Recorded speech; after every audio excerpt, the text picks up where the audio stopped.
3 مارچ 2026 کو ایک چاند گرہن ہونے والا ہے جس کے تلخ اثرات مختلف ممالک کی جنگ کو ابھاریں گے اور آپس کے اختلافات کو بھی بڑھائیں گے۔ تبھی کوشش کر کے آپ اپنے گھر کو پاک و صاف رکھنا شروع کر دیں، جتنا ہو سکے گھر کے جالے جہاں جہاں آپ کو نظر آتے ہیں وہاں سے صاف کر دیں۔ 1 مارچ، 2 مارچ، 3 سے لے کے 5 مارچ تک اگر سفید لباس پہنتے ہیں، لائٹ کلر زیادہ پہنتے ہیں تو بہت مبارک ہے۔ دوپہر کے وقت روز پاؤں اپنے پانی میں ڈال دیتے ہیں کچھ دیر کے لیے، تو جتنی بھی نیگیٹو انرجی آپ کے آس پاس ہوگی وہ مات کھائے گی۔ چاندی ہمیشہ پازیٹیو اورا قائم کرتی ہے۔ آپ کوشش کر کے اپنے ہاتھ میں 1 مارچ سے لے کے 5 مارچ تک یا 3 مارچ کے دن چاندی ہاتھ میں پہنے اور نعت علی کو 108 مرتبہ پڑھ لیں تو اللہ پاک کے فضل و کرم سے جتنی بھی نیگیٹو انرجی ہے وہ آپ سے دور ہوگی۔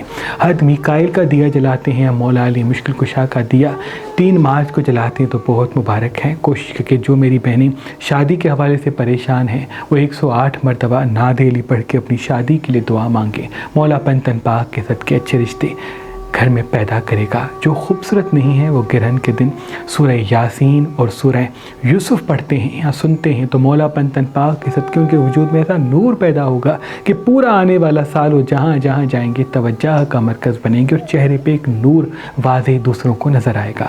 گلاب کے پھول پہ اگر گرہن کے وقت کوئی انسان 108 مرتبہ نعت علی پڑھ کے رکھ دے تو انشاءاللہ ان کی خوبصورتی میں بھی اضافہ ہوگا اور ان کی باتوں کا اثر دوسروں کے دل پر واضح ہوگا۔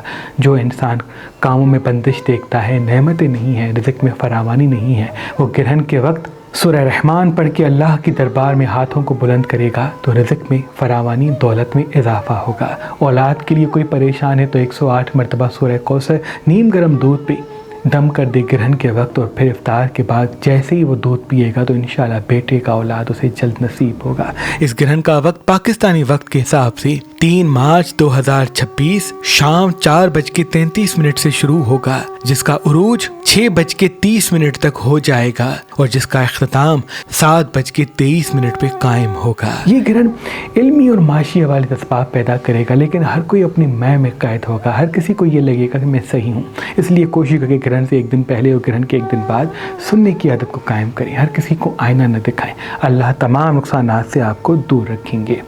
کوشش کر کے گرہن کے وقت اگر پانی اپنے آس پاس رکھتے ہیں تو بہتر ہے۔ گرہن سے ایک دن پہلے اور گرہن کے ایک دن بعد پانی زیادہ پینے کی عادت کو قائم رکھیں۔ بیکری آئٹمس گرہن کے دن نہیں کھاتے، لال مرچ گرہن کے وقت نہیں کھاتے تو بہت مبارک ہوگا۔ سبزیاں پھل زیادہ گرہن کے وقت کھایا کریں تو انشاءاللہ بہت مبارک ہوگا۔ کوشش کر کے گرہن کے وقت ڈارک کلر نہ پہنیں تو بہتر ہے۔ گرہن کے دن رات کو جب سوتے ہیں تو سفید بستر پہ سوئیں تو بہت ہی مبارک ہوگا۔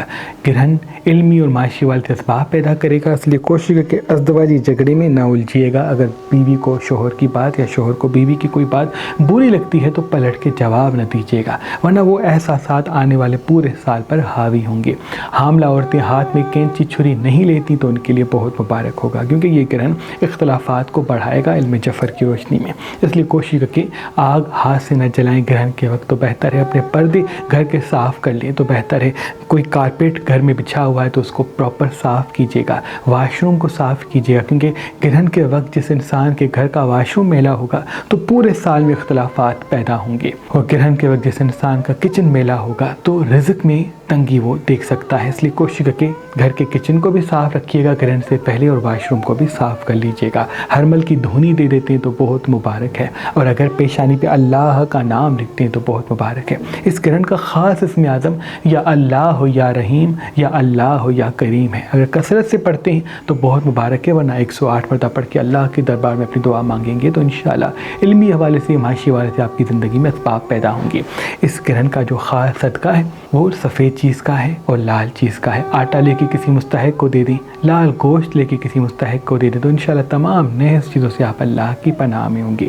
اگر کوئی انسان کسی حاجت کے لیے پریشان ہے تو گرہن کے وقت زیارت امام حسین پڑھ کے اللہ کی دربار میں اپنی دعا مانگے، انشاءاللہ ان کی دعا قبول و مقبول ہو جائے گی۔ اور اگر سجدے میں سر رکھ کے نعت علی کو 108 مرتبہ پڑھ کے اللہ کی دربار میں دعا مانگے گا تو انشاءاللہ اسی پل اس کی دعا قبول ہو جائے گی۔ یہ گرہن اختلافات کو تو بڑھائے گا لیکن معاشی اور مالی حوالے سے بھی کافی چیزوں کو بہتری کی طرف راغب کرے گا۔ یعنی اگر آپ نے انویسٹ گولڈ میں کیا ہے، چاندی میں کیا ہے، تو اس کا بڑا فائدہ آپ کو ملے گا، لیکن اگر آپ نے اپنے پیسوں کو اسی پیسوں کی حالت میں تجوریوں میں رکھ دیا ہے تو وہ آپ کا پیسہ اصل قیمت کھو دے گا۔ اس گرہن کے وقت کوشش کر کے کچھ دیر اپنے پاؤں پانی میں ڈالیے گا اور پرسکون رہنے کی کوشش کیجیے گا۔ جتنی بھی نیگیٹو انرجی آس پاس ہے وہ ختم ہو جائے گی۔ اگر اپنے دروازے پہ اللہ کا نام ہلدی سے لکھتے ہیں تو اللہ کے فضل سے آپ کے گھر کی طرف غیبی اسباب پیدا ہونا شروع ہوں گے، اور اگر گرہن کے وقت اپنی گھڑی پہ نصر من اللہ و فتح قریب 700 مرتبہ پڑھتے ہیں تو اللہ کے فضل سے آپ کا وقت مبارک ہو جائے گا،